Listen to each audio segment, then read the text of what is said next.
Yeah, it's rewind time.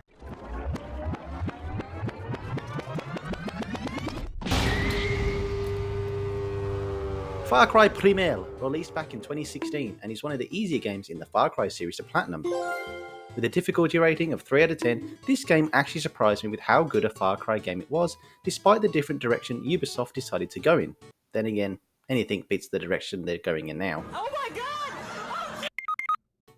Anyway, the game does have 3 stages, but because this game is an open world adventure, combined with the fact that I'm an idiot, I kind of merged all these 3 into one, and it ended up taking me almost 3 times longer than necessary to platinum. Uh-oh, retard alert!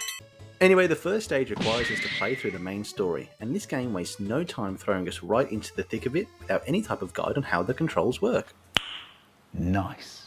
And we begin our journey by coordinating an attack on a herd of mammoths with some of the boys, and with only a few casualties. They ask you how you are, you just have to say that you're fine when you're not really fine. I'd say it was an overall success. But in typical Far Cry style, the beginning of the game always spells disaster. And with his dying breath, our homeboy advises to find the land of the Oreos. On our journey though, we come across Scylla. Is she wearing an ear necklace? With the prologue complete, we begin building up our new stronghold and recruiting individuals who then provide us with upgrades, abilities and weapons that will prove vital on our journey. And it wasn't long after this I would unlock a trophy for using the crafting ability 100 times. Whilst pursuing the main story's quests, I would frequently become sidetracked by the game's open world environment and all of its other content, often exploring the map and getting lost in the game's beauty, that looks better than most AAA games of today's standards. Hence why the next trophy I unlocked was for building our tribe's population up to 20, and then discovering 15 hidden locations. Eventually, I do make my way back to the main story's content and unlock the first recruit for our village, Tensei the Shaman, who actually reminded me a lot of my uncle. But apart from doing whatever that was, it also provides us with an owl that enables us to scout out locations before attacking them, and more importantly, the ability to tame animals and have them join us in our fight. And after providing him with some prime real estate in our village, I decided to invest some of the materials I'd gathered on my journey and use them to upgrade his hut, and in doing so unlock my next trophy. Turns out I wasn't the only victim of my uncle, because after recruiting him, we were raided by the main antagonistic tribe of the game, the Udon clan. And this big boy here is Ul, their leader. Come over here and kiss me on my hot mouth. And during their raid, I managed to accumulate 100 kills with the bow, and after successfully repelling their attack, we were free to resume our business, but it wouldn't be the last we see of him. Okay.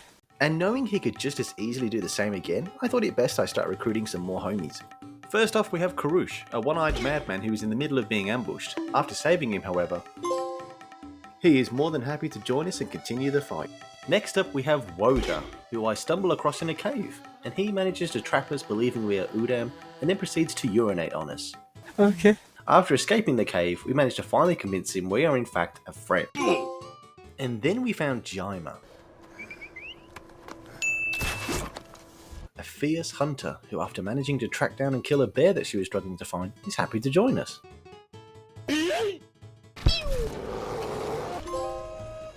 With the village now looking a bit more like a stronghold rather than a day camp, I decided to again explore more of these lands and uncover more of the map's secrets.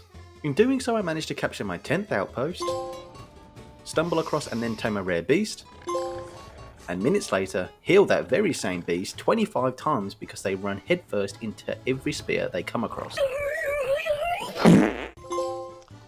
And perform my 25th takedown. Now, there were a substantial amount of different types of side quests within the open world, with all of them having a trophy tied to completing a certain amount of them. For example,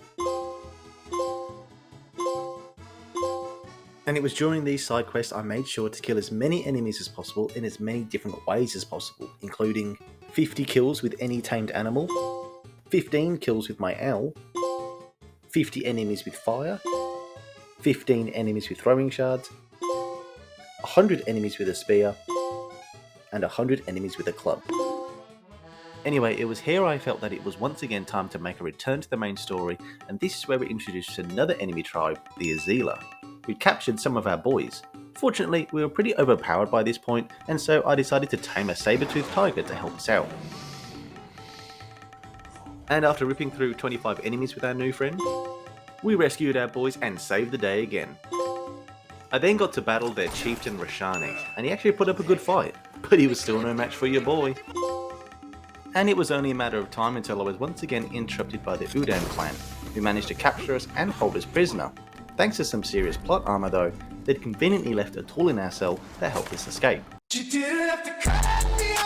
And after breaking out, we then decided to go back in and end all once and for all.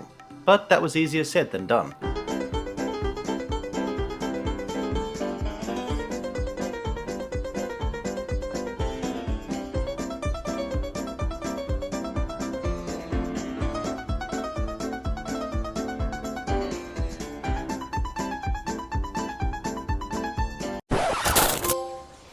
On my way to the next mission though, I managed to kill a target at least 70 feet away using an arrow, and kill an enemy at least 50 feet away using a spear. Yeah, I'm just that good. Once I made it to the next main mission however, I had to sneak into one of the Blue People's caves and steal the Mask of Krati, which is some sacred mask these dumbasses worship. And once I made it out of there, I unlocked this bad boy. With the mask in our possession, we'd made it to the final mission of the game, which had me equip the mask that these guys worship, but also fear at the same time. And it actually made a hell of a fun mission to play, because as they were running away scared, I got to unload a heap of backshots on them. Hey yo, what the fuck? But then we finally face off against the leader of the Azila, Batari. And this fight was awful. She takes forever to kill, constantly calls for reinforcements, all while she shoots you with arrows that share the same impact of being hit by a train. But after finally beating her ass, we barbecue it for good measure.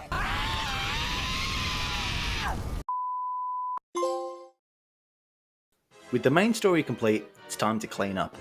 With most of these objectives being simple, like capturing all the outposts, learning all the skills, upgrading every hut to its full potential, and then taming an array of specific animals, such as the Great Scar Bear, the Snowblood Wolf, the Bloodfang Sabertooth, and then killing the Bloodtusk Mammoth. And this brought me to a total of 7 different animals tamed by this point. Which brings me to what I consider the most traumatizing trophy of all. I had to kill one of my own tamed beasts, wait for it to bleed out, and then skin it. Oh, there was nothing good about that. That's what I'm saying. Unable to live with the guilt, I did what any reasonable person would do and end it all.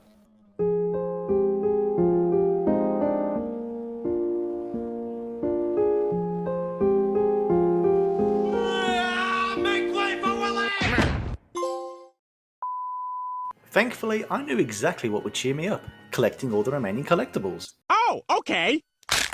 Fortunately for me, I didn't need to collect all the collectibles, just 80 of them. And it was during this collectibles grind I stumbled across one of the game's Easter eggs, but the only one with the trophy tied to it. Turns out it was some kind of reference to Far Cry 3's DLC, but I've never played it, so it was wasted on me. Fucking waste of our time. With the cleanup done and dusted, all that was left was for me to eliminate a certain amount of enemies in different ways, including 10 kills with sting bombs, 10 kills with a sling, 10 kills with hunting traps, and lastly, for influencing 25 enemies with poison. Please subscribe.